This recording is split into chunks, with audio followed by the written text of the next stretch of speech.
Pues sí, inteligencia artificial, porque de hecho inteligencia artificial es un área muy grande. Yo creo que claro, digamos ahora, pues sí, obviamente, pues llega ChatGPT y creo que toca mencionarlo. Entonces, eso me da la impresión que a veces crea el sesgo de que la inteligencia artificial es como cosas como ChatGPT, ¿no? Solamente. Pero pues, digamos, en términos generales, pues una definición de inteligencia artificial es justamente cómo dotar a una máquina o un computador de cómo darle herramientas para que resuelva cosas que normalmente o que realice tareas que normalmente las lleva a cabo una persona.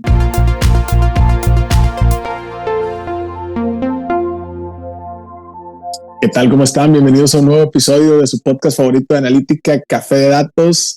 En esta ocasión y nuevamente aquí su anfitrión y amigo César Salinas, al lado de un colega que se está estrenando como coanfitrión, otro miembro más del equipo de Atlas que viene acá a estrenarse. Mi estimado Jorge Brem, ¿qué ha habido, Josh? ¿Cómo andas? Bienvenido. Ana, muchas gracias. Aquí estrenando mi primer podcast de Atlas. No es mi primer podcast de la vida, pero sí en Atlas, entonces muy emocionado. Es todo. Bienvenido. Muchísimas gracias ahí por compartir tu tiempo con nosotros. Y antes de pasarle justamente el protagonismo de este episodio a nuestro invitado del día de hoy, permítanme presentárselos. El día de hoy nos acompaña el doctor Daniel Otero. El doctor Daniel es un investigador y profesor experimentado con un historial demostrado de trabajo en la industria de educación superior. Es experto en ciencias, algoritmos, optimización, aprendizaje automático, modelado matemático, procesamiento de imágenes y procesamiento de señales. Fuerte profesional de la educación con un doctorado en filosofía en matemáticas aplicadas de la Universidad de Waterloo. Doctor Daniel, ¿cómo está? Buenas tardes. Muchas gracias por andar por acá con nosotros. Buenas tardes, César. Buenas tardes, Jorge.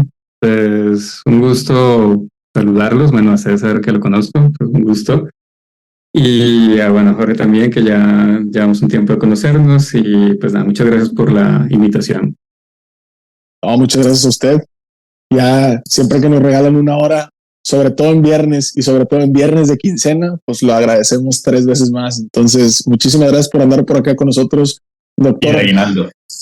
Y de aguinaldos, ¿no? Y de épocas navideñas, ¿no? Y de pendientes de compras de regalos y todo el baile. Entonces, muchísimas gracias, doctor. En este sentido, quisiéramos empezar con esta bonita, pues ahora sí que costumbre que tenemos en Café de Datos cuando tenemos invitados o invitadas, y es, pues para que la audiencia lo conozca un poco más a título personal, ¿no? Entonces, para arrancar y romper el hielo, doctor, si se pudiera tomar un café o un té o un vasito de agua o refresco, lo que sea, con cualquier personaje de la historia, ¿con quién sería y qué le preguntaría?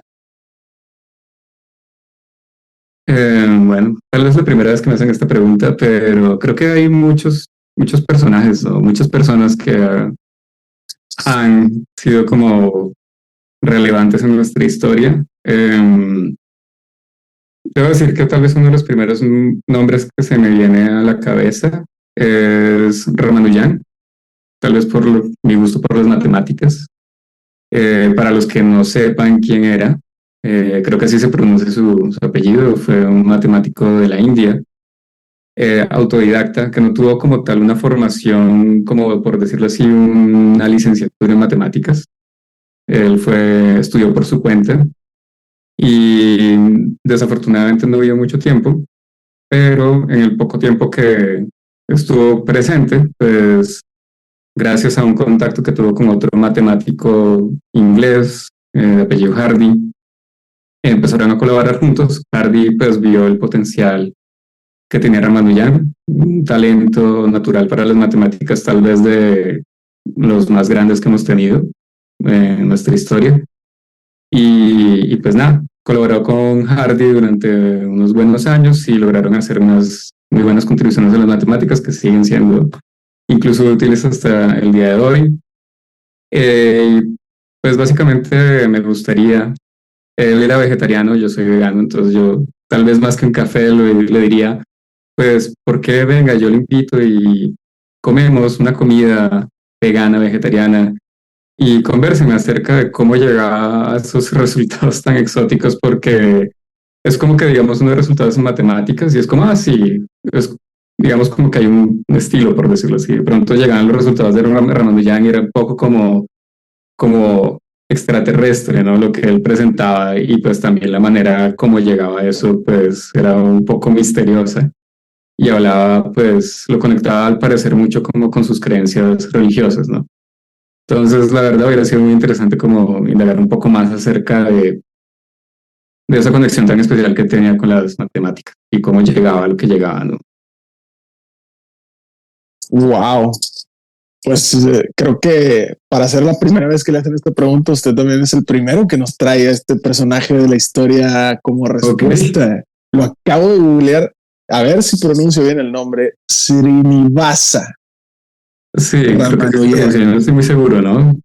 Srinivasa Ramanujan. Ok, wow. Por ahí les dejamos si alguien quiere profundizar un poco en la historia de este matemático por ahí abajo, pero no, muchísimas gracias, doctor, y creo que está interesante cómo todo esto se conecta también con la cultura misma y con incluso algunos temas ahí, como usted decía, religiosos y todo. Entonces, gracias. En este sentido, creo que podemos continuar ya más hacia el tema profesional, mi estimado George. ¿Cómo ves? Sí, no, perfecto. Igual a mí también me sacó de onda ese nombre, para nada que nos lo esperábamos. Okay. Igual, lo googleé y andaba viendo tantito aquí que estuvo en Cambridge y que nada más regresó a la India hasta 1919 a morir. Y bueno, qué loco, habrá que investigarlo más.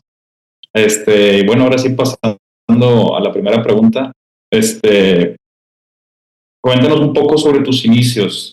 Te gradúas e inicias en Siemens como ingeniero de implementación. ¿Podrías contarnos la experiencia dentro de esta empresa? Así como qué rol era el que desempeñabas y así. Sí, claro. Pues como para darles algo de contexto, corría el año 2003. Entonces, en esa época había salido como una licitación un tiempo antes, en la cual iba a entrar un nuevo operador móvil a Colombia. Entonces, hay, digamos, en estos contextos, esto ya es como más de las comunicaciones, en particular, digamos, con celular, ¿no es cierto? Está como básicamente un ente que es quien pone, digamos, la infraestructura, es decir, los equipos de la red móvil, en este caso. Y está otro ente que es básicamente quien opera esa red. Entonces, en esa época, Siemens fue quien ganó la licitación para el diseño y la instalación de la red móvil. Y el operador era en su momento, bueno, un operador que se le llamó, pues el nombre comercial era Hola, pero la razón social de la empresa, si mal no recuerdo, era Colombia Móvil. Entonces, yo era uno de los tantos ingenieros de implementación que llegó ahí al proyecto, uno de los tantos novatos, y básicamente pues mi rol era como supervisar la instalación de las estaciones. Sí, tal vez esto no sea muy obvio, pero las redes de celular funcionan, pues lo de cell phone es por lo de celdas, porque hay celdas. Entonces como que el territorio se cubre como geográficamente hablando con una serie de celdas, como si uno estuviera haciendo como una teselación que llaman, ¿no?, en matemáticas, de hecho. Entonces, que en cada celda hay una estación y la estación es una torre que tiene unos equipos probablemente en el suelo y arriba en la punta de la torre hay unas antenas que obviamente radian, reciben y transmiten señales, ¿no es cierto? Y cubren una región geográfica. Y bueno, hay muchos más detalles detrás de todo eso. Pero los ingenieros de implementación lo que teníamos que hacer era supervisar el equipo de técnicos que instalaban justamente todas las cosas de la estación, los equipos, los cables que iban a las antenas y verificar que pues básicamente todo estuviera en orden. Gracias a eso pues conocí sitios de Colombia, porque eso fue en Colombia, ¿no? Yo soy de Colombia, por cierto, de Bogotá. Pero gracias a eso pues pude viajar a sitios acá en el país que pues uno normalmente no iría normalmente, ¿no? Pues, pero eso la verdad fue muy interesante y estoy en eso la mayor parte del tiempo y después pasé por otro tiempo como a la parte que llaman radio planning, que son básicamente ya como, digamos, las personas que están detrás del diseño de la red móvil como tal, como decir cosas como, bueno, las estaciones, por ejemplo, base deben estar en ciertos puntos y las antenas deben ser así y la altura de las torres es tanto y todo eso. Entonces, se fue como, de eso se trató un poco así, pues como ese primer trabajo, ¿no? Y pues mi único en la industria, de hecho. Ok, qué interesante. ¿Y cuánto tiempo le dedicó más o menos a esa etapa de su vida? Algo cercano a los 2 años, hasta que se me ocurrió irme a hacer una maestría. Entonces, pues no me dejaron continuar así medio tiempo, ¿no? Como o el trabajo o la maestría, y pues la maestría fue. Sí, y ese tema de la maestría es uno que vamos a tocar ahorita. Pero qué interesante eso para apenas tener 2 años en Siemens. Parece que la aprendió bastante y entendió muy bien todo lo que se hacía. Muy bien, muchas felicidades por eso. Si quiere pasamos ya a la pregunta con César. Sí, Doc, a ver, quisiera rescatar algo.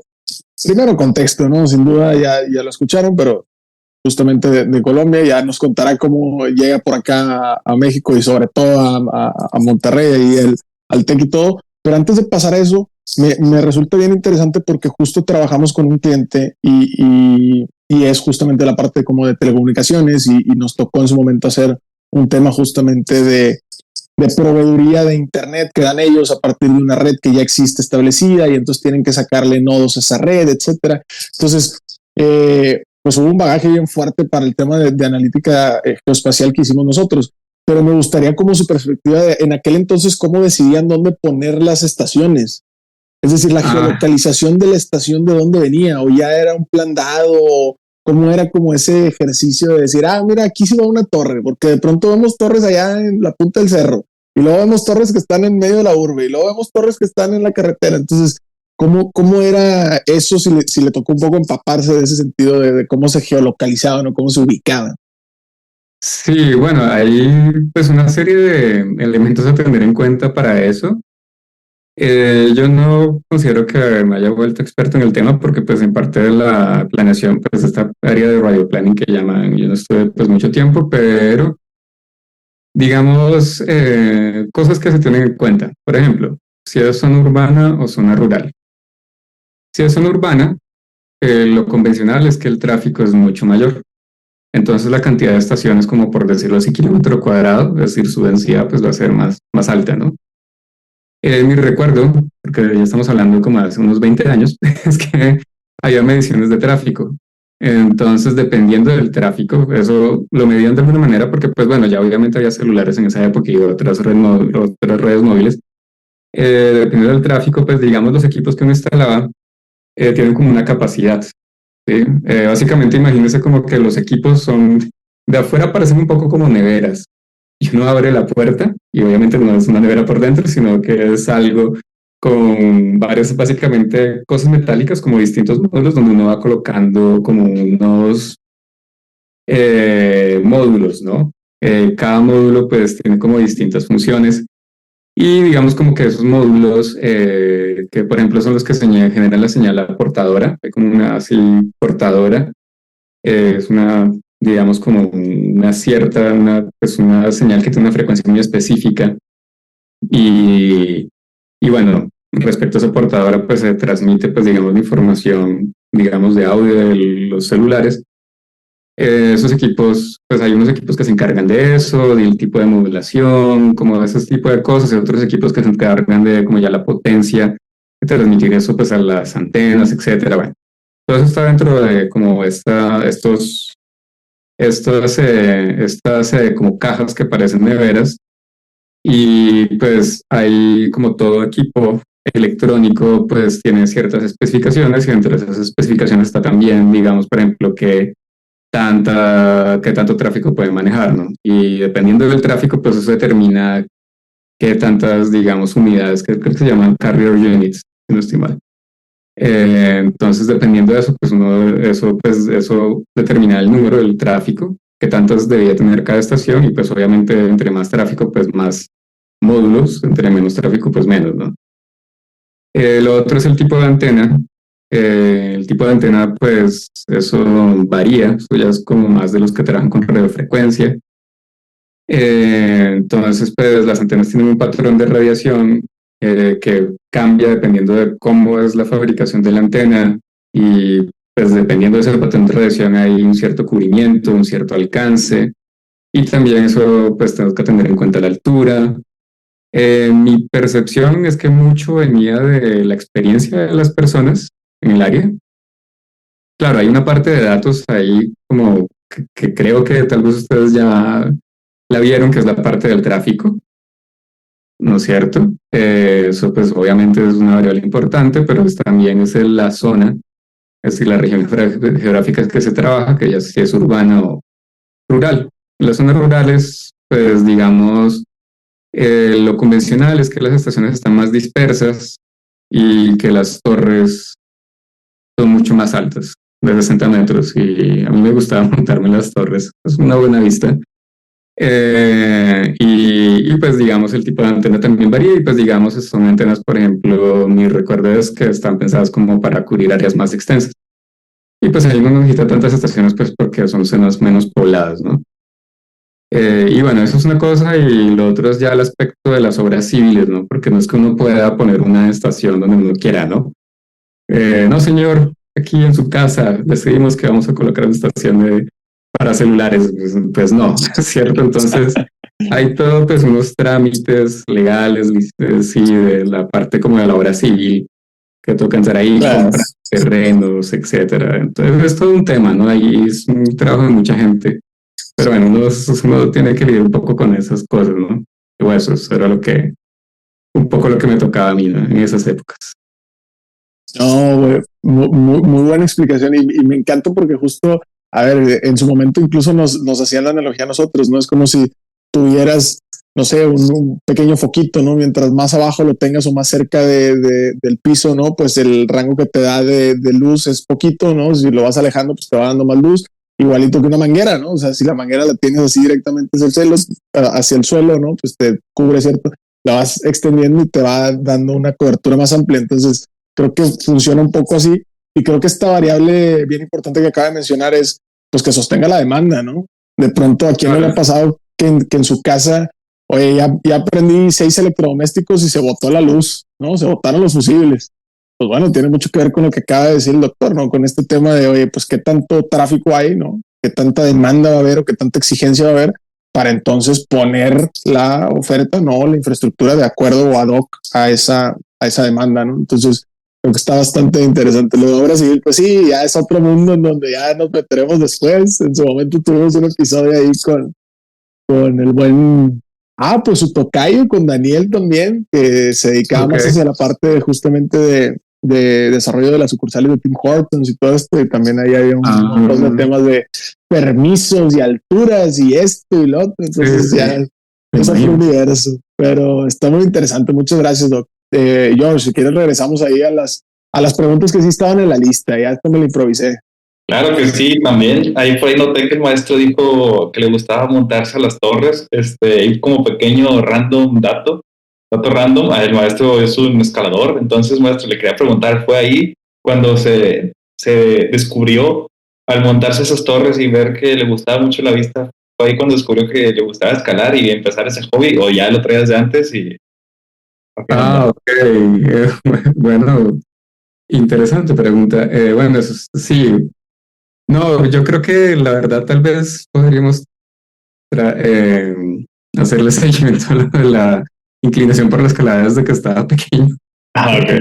Pues me gustaba montarme en los árboles, digamos, mis papás o mi familia son de un pueblo que se llama Chinú, queda en el norte de Colombia, y pues digamos allá las casas, toda casa tiene como un patio grande normalmente con árboles frutales y yo iba allá durante mi infancia y pues no podía evitar, pues porque también mis primos lo hacían, ¿no? Pero pues obviamente ver un árbol y no, pues vamos para arriba, ¿no? Y pues era toda una experiencia, ¿no? Porque no siempre uno tiene como esa, digamos, vivencia de montarse un árbol y comerse una guayaba, ¿no? Entonces, y competir con los pájaros, además. porque los pájaros obviamente también comen la fruta, ¿no? Y pues uno como, ay, esta guayaba se ve buenísima, y uno la iba a ver y ya había llegado un pájaro primero, ¿no? Entonces era toda una vivencia, ¿no? Pero yo creo que como esta cuestión de la inclinación a encaramarse, como decimos acá en las cosas, viene pues de bastante atrás. Y claro, obviamente cuando llegué a este trabajo de Siemens, como, toca montarse en las torres, pues bueno, suena bien. Pero lo de la escalada como tal sí llegó después, ¿no? Sí, fue como a través de unos amigos que les gustaba la escalada y sí lo hice muy poco, hace mucho tiempo. Y sí, como que volví a eso y lo empecé como a practicar más como el deporte, pues más como desde una perspectiva más así, pues del escalador profesional, pues no, sí, pero sí me gusta bastante y empecé a escalar como con mucha más frecuencia en el 2018, aunque hubo una pausa de como de 3 años por la pandemia, pero ya, es muy chévere el deporte, la verdad, me gusta mucho. No, yo sé porque nos ha platicado luego ahí en clase. Bueno, ahora sí, volviendo al tema de las preguntas que tenemos planteadas para usted, después de este rol en Siemens, se va a tomar un rol de investigador en la Universidad de Delaware, ¿correcto? Entonces, sobre esta etapa de su vida, ¿podría contarnos un poco más? ¿Cuáles fueron las dificultades? ¿Qué le gustó, qué no le gustó? Sí, claro. Bueno, sí, digamos la experiencia de investigación, yo incluso, digamos, en mi época, no sé si ahora, pero incluso en el pregrado uno tenía que graduarse con una tesis. Entonces, en la tesis en la que trabajé con 2 amigos muy buenos, de hecho, una de ellas es una profesora que también es investigación, que está en Francia. Entonces, era un trabajo que tenía que ver con, de hecho, robótica e inteligencia artificial, justamente. Y yo considero que ese fue como realmente mi primer acercamiento a la investigación.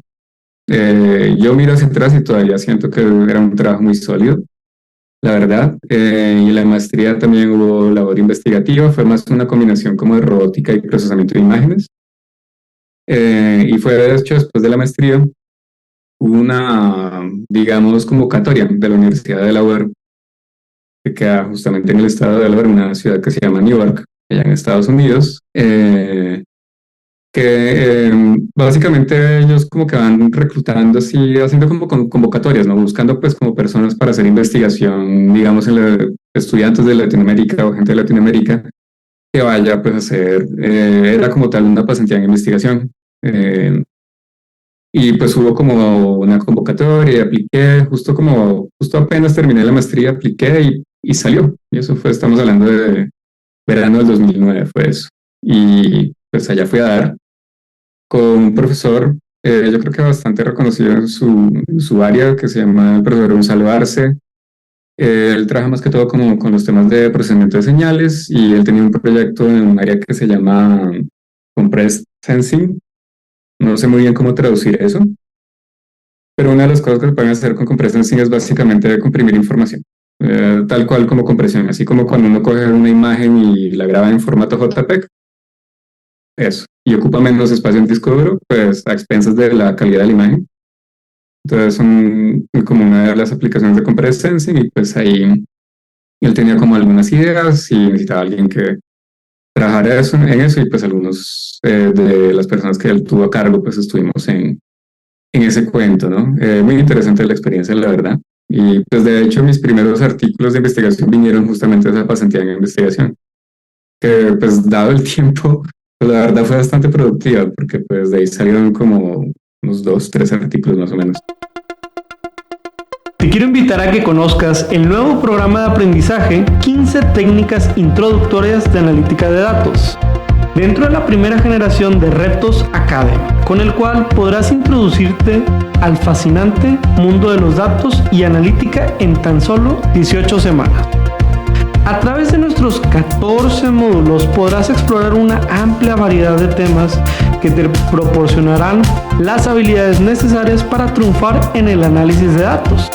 Y eso no es todo, contaremos con 3 talleres en vivo e invitados e invitadas sorpresa con quien podrás discutir tus proyectos, recibir orientación personalizada y llevar tu conocimiento al siguiente nivel. Queremos que tengas éxito y por eso estamos ofreciendo este increíble programa por solo $150. Y si para cuando estás escuchando esta promoción ya venció, recuerda que siempre podrás encontrar contenido de aprendizaje en www.datlasacademy.com. Doctor, muchas gracias por compartirnos. Justo quiero tomar en eso que acaba de contarnos de la investigación ahí en Delaware y todo. Mencionó así muy sutilmente y muy natural el tema de, pues sí, y la investigación tenía algo que ver con robótica e inteligencia artificial. Pero a ver, los que nos escuchan, incluso aquí el buen Jorge, que es de estas nuevas generaciones y todo, ¿cómo que inteligencia artificial? Si toda esta investigación y todo, estamos hablando del 2009, 2010. ¿A poco ya había inteligencia artificial y robótica en el 2009, 2010? Cuéntenos cómo era esto, de qué se trataba, cómo fue el approach y sobre todo de qué se trató alguno de los papers que hicieron y de la investigación. Bueno, pues ahí, lo de robótica e inteligencia artificial fue en el pregrado, que cuando terminé como mi licenciatura, que fue en ingeniería electrónica. En Delaware fue ya procesamiento de señales, que es ya como otra área. Sí estaría dentro del área de robótica en particular, porque los robots de hecho necesitan utilizar sensores para, por ejemplo, saber dónde están. Entonces la parte de sensores es importante y bueno, eso pues uno tiene que procesar las señales que manejan los sensores. Hay distintos tipos de sensores. Entonces, pues digamos, es como otra cosa. La parte de, pues, porque es que de inteligencia artificial, ya volviendo a como lo que se hizo en el pregrado, pues sí, inteligencia artificial, porque de hecho inteligencia artificial es un área muy grande. Yo creo que, claro, digamos ahora, pues sí, obviamente, pues llega ChatGPT y creo que toca mencionarlo, ¿no es cierto? Que digamos como a nivel social ha tenido como una presencia bastante pues fuerte, ¿no? Es decir, ha estado pues en la boca de muchas personas, dada pues todas las cosas que ChatGPT pues puede hacer más que todo ahora en el momento, ¿no? Entonces, eso me da la impresión que a veces crea el sesgo de que la inteligencia artificial es como cosas como ChatGPT, ¿no? Solamente. Pero pues, digamos, en términos generales, pues una definición de inteligencia artificial es justamente cómo dotar a una máquina o un computador de cómo darle herramientas para que resuelva cosas que normalmente, o que realice tareas que normalmente las lleva a cabo una persona. Sí, ese es como digamos, el detalle. Y dentro de esa categoría, pues hay muchas cosas que abarca ChatGPT y muchas otras, digamos, aplicaciones. Entonces, ChatGPT es de hecho, está como, así como que está en inteligencia artificial. Dentro de inteligencia artificial uno encuentra como Machine Learning.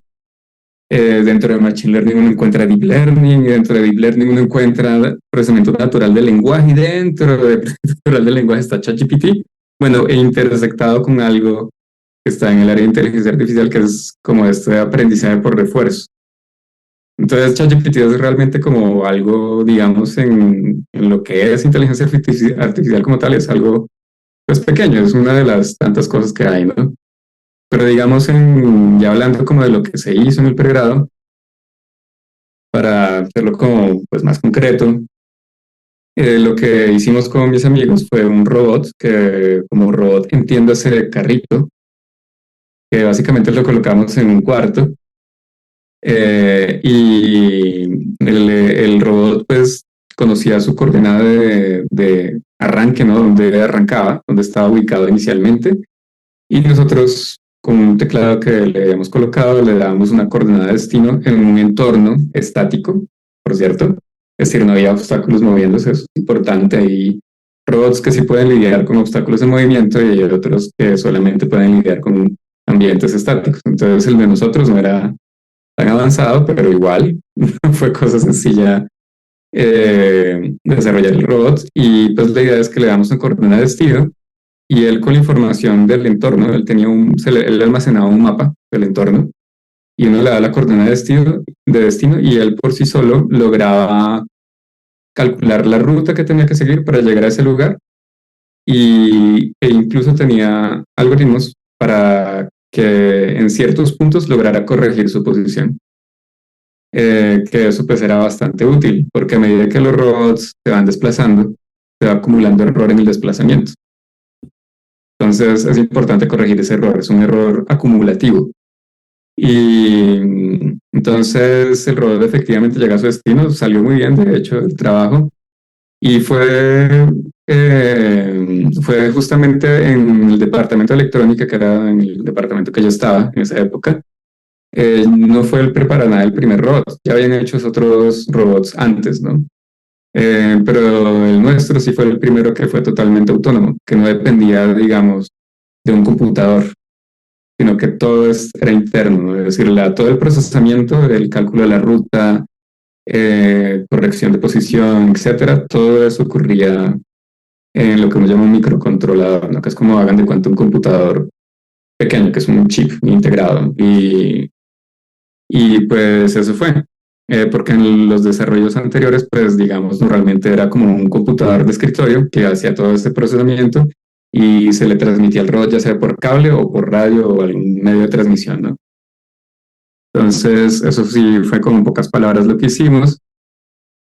Claro, hay los distintos métodos que se utilizaron para que el robot lograra hacer eso, porque toca resolver un problema de localización y también un problema de la mejor ruta que se puede seguir para llegar de un lugar al otro. Todos esos son métodos que están pues, dentro del área de inteligencia artificial, pero que pues es normal que uno los encuentre en otros contextos, ¿no? Me encanta cómo lo acaba de frasear y nada más para tener bien el contexto. Eso fue pregrado. Estamos hablando ¿qué año? ¿Cuándo fue que terminé el pregrado? No, mentira, sí. De hecho, 2003 justamente también. 2003. Nada más sí, hace 20 años. Nada más para ustedes que nos están escuchando. El puro concepto de Industria 4.0 se acuña en el 2010. Y lo que les acaba de contar el doctor Daniel se ve en el mundo real dentro de fábricas. Nosotros nos tocó ir a planta de la Moza, les mandamos un saludo bien afectuoso, clientes y amigos. Y justamente hay robots que tienen predefinido un desplazamiento y un trazo y todo para mover incluso piezas y maquinaria y todo dentro de la planta. Y lo que acaba de decir el doctor es importantísimo. Ese errorcito de no pasa nada, es 1%, no pasa nada, es 0.0 no sé qué.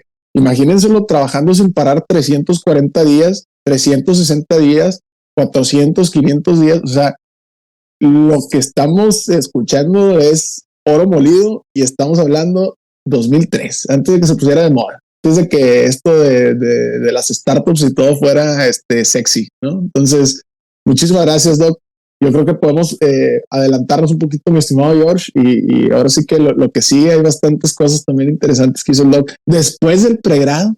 Sí, todavía no acabamos, eso todavía no es ni lo más importante, se podría decir, porque después de ahí todavía se puede hacer un doctorado, correcto, en filosofía, en matemáticas aplicadas. Entonces, quisiera que nos platicara un poco, sí, qué fue para usted esta experiencia, también como quién era el Daniel el doctorado y quién era el Daniel doctor ya. Entonces, si nos podría platicar un poco de esto también. Ok, vale. Bueno, pues muy bien. Bueno, y retomando un poco, debo decir que, pues, digamos, la experiencia en Delaware, en la pasantía de investigación, digamos, ya haber publicado en ese punto algunos artículos sí fue importante para que me aceptaran en la universidad, bueno, se pronuncia Waterloo, eh, que está en Canadá. Es justamente la ciudad del mismo nombre. Es muy buena universidad, de hecho. Se caracteriza porque, digamos, hay una facultad de matemáticas. Y yo estaba en la facultad de matemáticas y tiene varios departamentos y yo estaba pues específicamente en el departamento de matemática aplicada.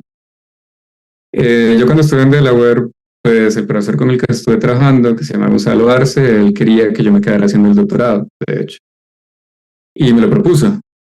Y, eh, y, mm, y yo le dije que no, porque pues era un doctorado en ingeniería y básicamente en ese punto yo estaba más interesado en aprender pues más de matemáticas. Sentía como que quería, pero esto es realmente fue una cuestión de como puro gusto, es porque yo en el pregrado me di cuenta que me gustaba mucho. Creo que no es gratis que haya justamente mencionado a Ramandullán con la primera pregunta que me hicieron. Eh, y pues en ese momento pensé que una buena oportunidad para aprender más de matemáticas era hacer justamente un doctorado. Yo estaba considerando matemática pura y matemática aplicada, pero finalmente fue matemática aplicada, que mirando hacia atrás creo que estuvo bien, porque matemática aplicada es un punto medio entre lo que es ingeniería, que es muy pragmático, y lo que es matemática pura, que pues los matemáticos pueden vivir en el reino del abstracto y realmente uno no tiene que preocuparse por aplicaciones, ¿no? Sí, tenemos el teorema, bueno, el famoso, por ejemplo, teorema fundamental del cálculo y establece esa conexión entre la derivada y la integración. Y pues ya, un matemático podría quedarse con eso, pero pues digamos, es relevante ver cómo esas herramientas matemáticas en acción. Obviamente creo que todo ingeniero sabe lo útil que es el cálculo, ¿no? Entonces, mirando hacia atrás creo que estuvo muy bien. Y pues después de estar como mucho tiempo viendo, varios meses mirando opciones, eh, haciendo como corta la historia, pues salió la opción de Canadá y, y pues allí fui a dar y pues nada, muy interesante la experiencia. Haciendo el doctorado, me di cuenta que uno como ingeniero no uno no es muy formal utilizando las matemáticas. Y pues digamos en el doctorado pues sí tenía que tener obviamente un objetivo, digamos, aplicado, es decir, necesitamos una aplicación, pero al mismo tiempo uno tenía que ser muy formal con las matemáticas que uno utilizaba para justamente desarrollar la aplicación. Y pues ahí uno se da cuenta que pues digamos, para los matemáticos uno como que dice herejías, por decirlo así, herejías matemáticas. Porque claro, uno en la ingeniería es como, queremos que esto funcione, ¿no? Pero los matemáticos tienen que preocuparse por detalles que realmente uno no, digamos, para uno no son relevantes como ingeniero. Entonces, eso fue toda una experiencia y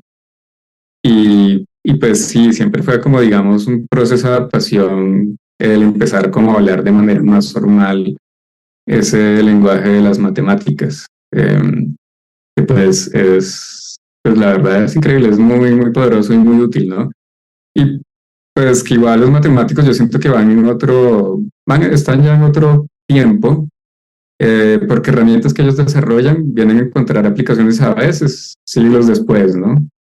Ya en nuestras vidas. Entonces, pues digamos, y bueno, ya como hablando de ciencia de datos, pues obviamente es relevante, ¿no? Creo que es importante prestarle atención, no solamente como a la parte, digamos, de los modelos, etcétera, ¿no es cierto? Digamos, la manera como uno procesa los datos, que es muy, se puede decir un poco como ingenieril, ¿no?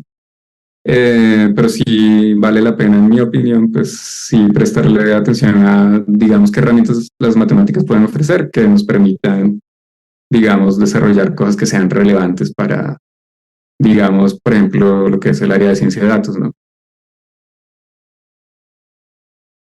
Entonces, básicamente eso, como volviendo un poco a la pregunta de Jorge, digamos el Daniel antes del doctorado era como alguien que le gustaban las matemáticas, muy ingeniero, y el después del doctorado es como ya digamos como que bajo un poco de la nube de quedarme en el reino de las matemáticas del abstracto, sino pues también valorar que ver las matemáticas en acción es muy importante, pero al mismo tiempo también es valioso y necesario tener en cuenta pues ese formalismo de las matemáticas, ¿no? Sí, hablando del tema de las matemáticas aplicadas, de hecho hay todo un libro que explica por qué 1 más 1 es 2. Entonces es un libro de cientos de páginas que tú dices, no necesito que me expliquen eso ya lo sé. Pero como dice el maestro, dentro de las matemáticas aplicadas, pues para todo hay una explicación a detalle. Sí, bueno, sí recuerdo el libro, se me escapan en este momento los autores, pero si mal no estoy, fue como uno de esos intentos en los cuales se quería sentar como a las matemáticas sobre una base sólida en la cual pues no hubieran, digamos, estas paradojas que como que surgían y pues básicamente dejar todo como básicamente limpio, como que es como estos rompecabezas donde cada pieza encaja perfectamente. Pero la cuestión es que eso no es así, no pasa así. Y de hecho, pues en ese intento en el cual, porque de hecho el cálculo empezó muy, digamos, en términos matemáticos de una manera muy informal.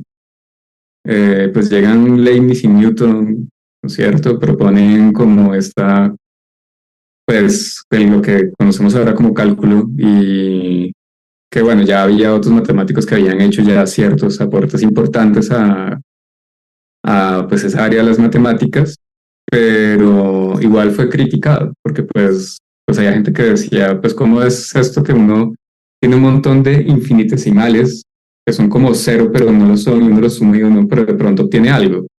Entonces como que no tiene, desde cierta perspectiva, pues entiende que no tiene como tanto sentido, ¿no? Entonces tomó un buen tiempo como sentar el cálculo sobre unas bases sólidas y pues ahí surge teoría de la medida, que es matemáticas del siglo XX, ¿no?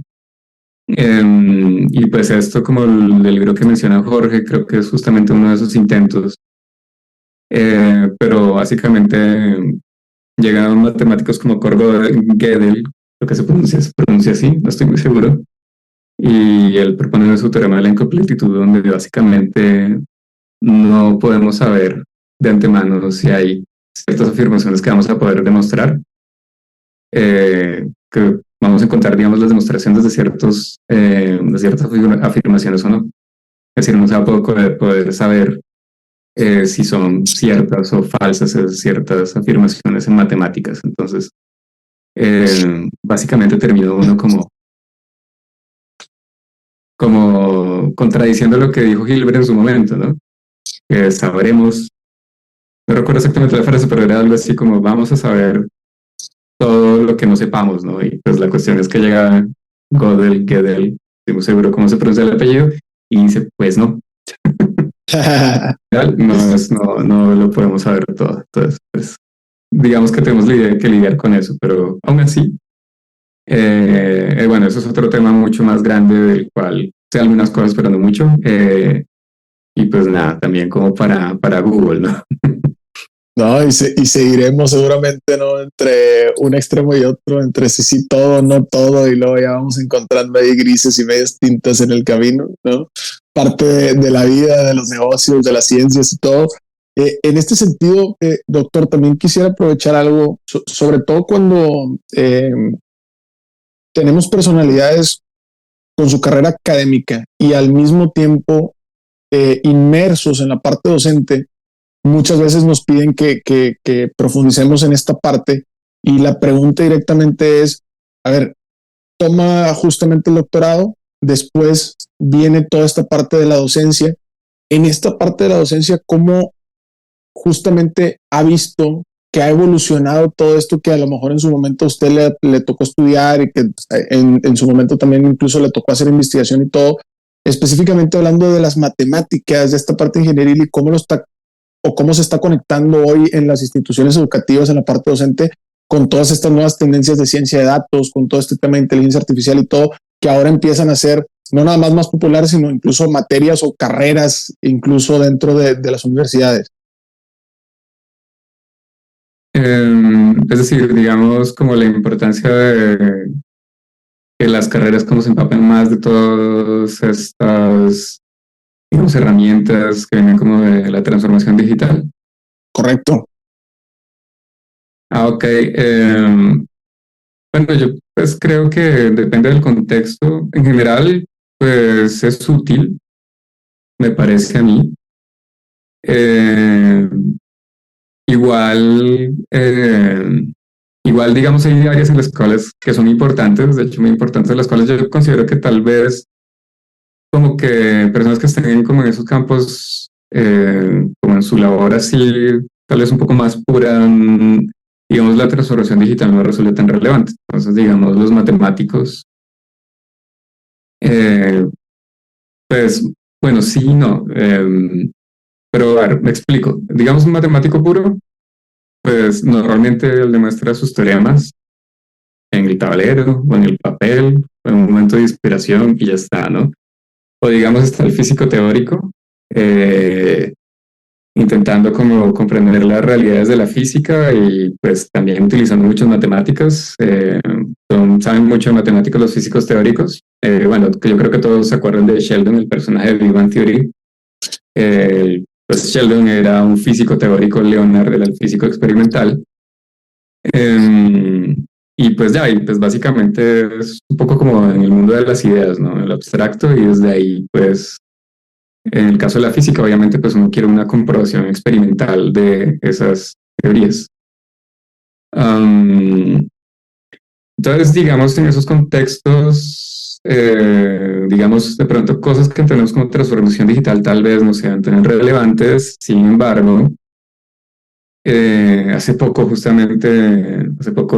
estaba viendo que hay, digamos, la multiplicación de matrices es una operación como clave para muchas cosas. La multiplicación de matrices tal cual como las que uno ve en álgebra lineal. Eh, y digamos, se ha estudiado como mucho cómo volver a esa multiplicación más eficiente. Entonces han propuesto distintos algoritmos y digamos el tiempo de cómputo se ha ido como bajando, ¿no? Y resulta que hace no mucho, si no estoy mal, llegaron, creo que fueron las personas de DeepMind, que son los mismos de AlphaGo. Tal vez escucharon la historia de AlphaGo. Hay un documental súper interesante en YouTube por si lo quieren ver. Simplemente escriben AlphaGo y ahí sale. Pero eso, ellos son como los reyes del aprendizaje por refuerzo. Esa empresa arrancó creo que en el Reino Unido y pues la compró Google. Y pues nada, básicamente desarrollaron un sistema que justamente a través de estas técnicas que ellos han desarrollado con todas estas experiencias como la de AlphaGo, que pues fue realmente, es una historia muy interesante, todo lo que pasó ahí. Básicamente dicen pues, bueno, ¿por qué no hacemos algo para justamente optimizar el algoritmo de multiplicación de matrices? Y efectivamente pues lograron mejoras, como era de esperarse. Lo interesante del asunto es que llegaron unos matemáticos en estimal y a partir de estos resultados a los que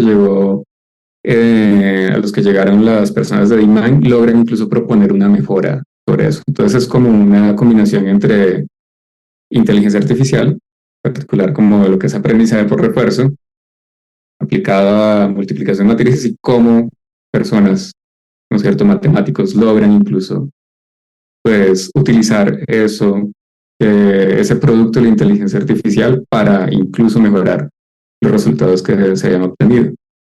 Entonces hay una, pues digamos, sinergia ahí interesante, ¿no? Igual, pues nada, digamos que transformación digital es inevitable y pues sí, es creo yo en general relevante para muchos contextos.